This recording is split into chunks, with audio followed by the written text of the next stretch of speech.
Meus irmãos, minhas irmãs brasileiros, nós acabamos de inteirar mais de 160 mil pessoas mortas pela pandemia e pela forma irresponsável e genocida com que o governo brasileiro, contradizendo a ciência, enfrentou e está enfrentando essa situação. O Brasil precisa desesperadamente encerrar a politicagem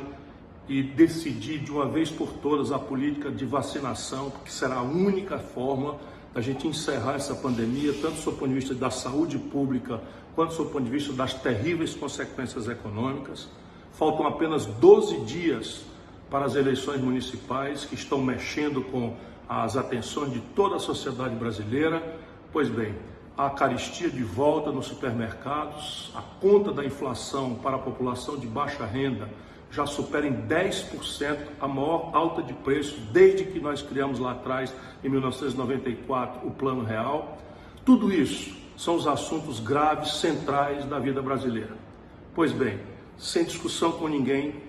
sem uma ampla campanha esclarecendo do que se trata, sem discutir rigorosamente as consequências trágicas dessa providência, sem que ninguém entenda por que o Senado Federal resolveu votar hoje aquilo que parece para o povo brasileiro um assunto tecnocrático que não é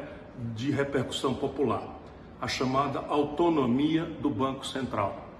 Devo dizer a vocês que essa é a pior facada nas costas que a nação brasileira já tomou em toda a sua história moderna, se o Senado praticar esta irresponsabilidade. Rios de dinheiro clandestino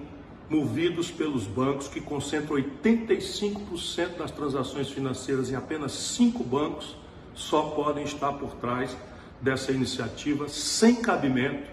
que eu espero que a maioria dos senadores honrados, patriotas, comprometidos com o povo brasileiro, tenham a prudência, a decência e o mínimo de responsabilidade de não votar, pelo menos sem antes esclarecer ao povo brasileiro. A autonomia do Banco Central na prática é assim: você e eu poderemos eleger qualquer pessoa para presidente da República, mas a partir desta deliberação, o presidente da República do Brasil,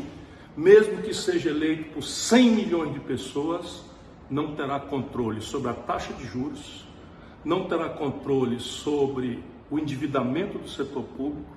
não terá controle sobre a taxa de câmbio, ou seja, o valor da nossa moeda em comparação com as moedas estrangeiras, especialmente o dólar. Isso parece para você um assunto tecnocrático, um assunto de economês, mas deixa eu lhe dizer, meu irmão, nesse momento o Brasil tem 70 milhões de pessoas humilhadas com o nome sujo no SPC.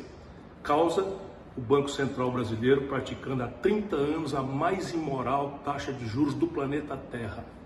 E nós poderíamos alcançar isso estabelecendo que o Banco Central brasileiro seja, como todo Banco Central sério do mundo, responsável por combater a inflação, mas responsável também pelo nível de emprego, nível de atividade econômica e pelo ambiente da renda do povo brasileiro. Com essa providência do Senado, fim de linha, nós estaremos entregando todo o controle da política econômica brasileira aos 5 barões da banca financeira brasileira e, pior,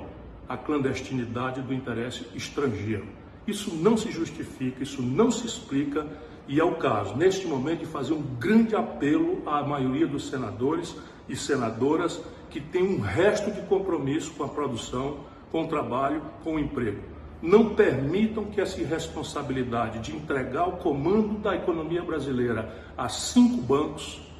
destruindo toda e qualquer chance de nós retomarmos a estrutura de desenvolvimento do Brasil.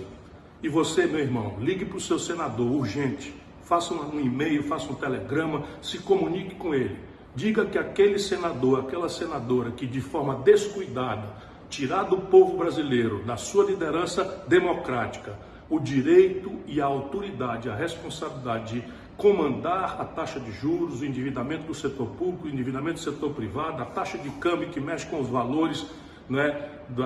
da comida, do gás de cozinha, enfim, tudo isso é o que está hoje sendo posto em deliberação, sem nenhuma discussão, sem nenhuma necessidade e de uma forma completamente clandestina, em que nem sequer o Senado e as suas comissões regulares estão reunidas. Isso é uma aberração que nós temos que reagir e reagir duramente.